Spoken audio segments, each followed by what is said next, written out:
Hello everyone, welcome back to Assetto Corsa Competizione, where today I'm resuming my quest to graduate from low fuel motorsports rookies class. Well, the good news is I'm almost there. Today's GT3 race at Suzuka will be my 9th race out of 10. And I'll be going into it on the back of a frustrating qualifying session. I got really unlucky with traffic that slowed me down on several laps, and then just when I thought I was putting in a flyer at the end, this happened. Now, I was 0.6 of a second up through that first sector compared to my previous time, so I was feeling really confident, but unfortunately the driver in front had spun. He tried to rejoin and I had nowhere to go. So although I ended the qualifying session feeling a little bit frustrated, it actually wasn't that bad. My time earlier in qualifying was good enough for 12th on the grid. However, had I managed to maintain that pace on the final lap, I could have been starting as high up as 9th. But as it is, I'll be slap bang in the middle of the pack as we begin the charge down to T1. Now, thankfully, Suzuka is quite a wide circuit, so I'm hopeful there'll be a bit more space so I can avoid any of the shenanigans that take place in T1. The lights have gone green. We were a bit sluggish getting going there, and we've been passed by that McLaren of Marsali. And there's another McLaren up the inside of us. That's Juan Carlos Martinez Vargas. We're going to lose 2 positions here. We were half asleep when those lights went green. So Michael Marsali up to 12th, Vargas up to 13th. We've slipped down to 14th.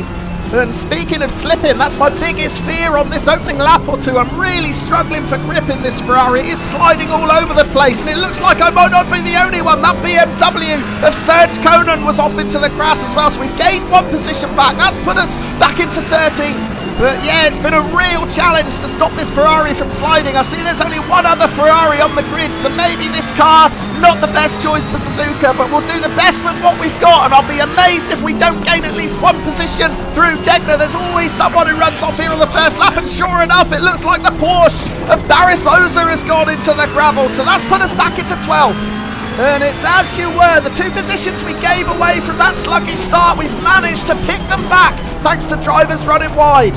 But for now, we're in hot pursuit of those 2 McLarens, Michael Marsali and Juan Carlos Martinez Vargas. Directly behind us, we've got 2 Porsches, Albert Sander in 13th and Oza in 14th. Oza in particular we'll have to keep an eye on. We know he's a lot quicker than us. He qualified 4th on the grid, and the only reason he's behind us is because he made that mistake into Dagner. Speaking of mistakes, Vargas getting a little bit out of shape in the McLaren, and again the rear steps out. That's going to give us an opportunity. We're carrying loads more speed out of Spoons. We're going to pull alongside Vargas here. Hopefully we've got enough to get the job done before we reach 130R. I don't want to be going through there too wide. Yeah, we have done it. We've been able to get back on the racing line, take the position. We're up to 11th. It looks like Marsali was really wide through 130R there as well.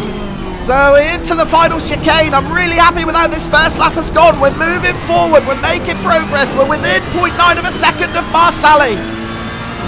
With the carnage of lap 1 out the way, let's go back and check out some highlights, beginning with the start. Now, we were actually really slow when the lights went green, but thankfully we were just still far enough to avoid the carnage that happened right behind us. Keep your eye on that number 11 Aston Martin of Florian Korth. He came into contact with Dominic Krogel in the BMW, and it was Korth who span out. We managed to avoid that, but then a couple of corners later, we started gaining back the positions when the number 6, Serge Konen, took to the grass. Now, Konen rejoined right alongside that BMW of Dominic Krogel. Now, Krogel managed to get away with the contact in the first turn, but he's not going to be so lucky here. Look, they're side by side coming out of the S's. There's more contact. Both cars spin. And once again, this chaos happening right behind me, so I'm grateful I'm not involved in any of that. On to Degner, and we see the Porsche of Baris Oza just clip the curb on the inside. That unsettles the car and sends him out into the sand. And speaking of unsettled cars, the McLaren of Vargas was all over that place through Spoons. He runs out over the curb here, and then just when you think he's got back online, the rear steps out. He loses all his momentum, and that gives us the opportunity to pull alongside and make the pass down this long back straight. That puts us up to 11th. Starting lap 2 then, we're 0.7 of a second behind Michael Marsali in 10th place, but we just run it in a little bit hot into turn 1. That rear started to step out. Thankfully we managed to save it. Look to the left, there's a car grass tracking. It looks like he might rejoin right in front of us, will he? Yes, he does. So we have to be hard on the brakes to avoid running into the back of him. I thought we might gain a position for a moment there, but it wasn't to be. Sebastian Martin it is in that Aston Martin, although he's going to run wide again by the looks of it. He's out onto the grass for the second time in 2 corners, so that will put us into the top 10. Right, let's see if we can find out how Sebastian Martin ended up all the way out on the grass. Oh, there's our answer. He was absolutely clobbered by that BMW of Etienne Swart. Meanwhile, I'm just approaching in the background, and I thought I might be able to gain a position there, but it wasn't to be. But let's take another look at this instant from the chopper cam, because Martin runs a little bit wide into this turn 2. Swart makes a move up the inside. He just clips the grass. That gets him out of shape, and he slides right in to Martin. And I didn't have to wait too long to get that position anyway, because at the very next section of corners, Martin runs wide again. That promotes us up into the top 10. 0.7 of a second is still the gap to that McLaren of Michael Marsali ahead, but look how much quicker we are through Degner. We've closed right in on him, and through this turn as well, under the bridge. We're right on Marsali's tail now. That 0.7 of a second gap has been wiped out. Now, we've never had a top 10 finish in low fuel motorsport in the GT3 class, so we're lying in 10th at the moment, but it could get better here because I feel like I've got a bit of extra pace over Marsali. Having said that, though, that McLaren looks really nippy out of the hairpin. Marsali has definitely gained a couple of tenths advantage there. It's 0.4 of a second now, the gap as we approach Spoon. But is he going to run it in a bit hot? Yes, he is. That rear steps out, so we can capitalise on that mistake. He's still sliding it through Spoon. Now, can we pass Marsali the same way that we passed Vargas a lap ago? It doesn't look like it because Marsali's going to defend. That's going to send us out wide. However, Marsali switches back. He blocks us off on the outside. We have no choice but to get off the gas there. There was a little bit of contact, and that was aggressive defending from Marsali there. Yeah, it was almost a carbon copy of the mistake that Vargas made on lap 1. Now, we were able to get past Vargas up the inside, but we weren't able to do it here. Now, I wonder if Marsali might have blocked me a little bit here. We moved to the outside, but then Marsali pulls right back across. There's the contact, and that's what forces us to get right off the gas to avoid a bigger collision. Watch it on board again. Looking back from Marsali's McLaren. At this point, I'm carrying a lot more exit speed. I look to move to the inside, but Marsali blocks me off with the defensive line. I move out wide, and then look at this switch. Marsali pulls right back in front of me, and I have to get off the gas. Lap 3 now, and after that near miss with Marsali ahead, we lost a bit of ground on him, but we're gradually closing him back in as we weave through the S's. However, keep your eye on the rear view mirror as well. Remember a couple of laps ago we said we'd need to watch out for Oza. Well, he is gaining fast. We know he's quicker. He qualified 4th on the grid. Meanwhile, we're right behind Marsali now. In fact, he slowed us down a little bit through that section. That is going to bring Oza right back into play, and it looks like Oza's sizing up a move up the inside into Degner. We're going to have to let him go. The last thing I want to do is go through Degner too wide. That could have ended in complete disaster. Yeah, just didn't think it was worth the risk trying to defend too hard against a faster driver like Oza, particularly through Degner. So I was happy to give that position up so we can live to fight another day.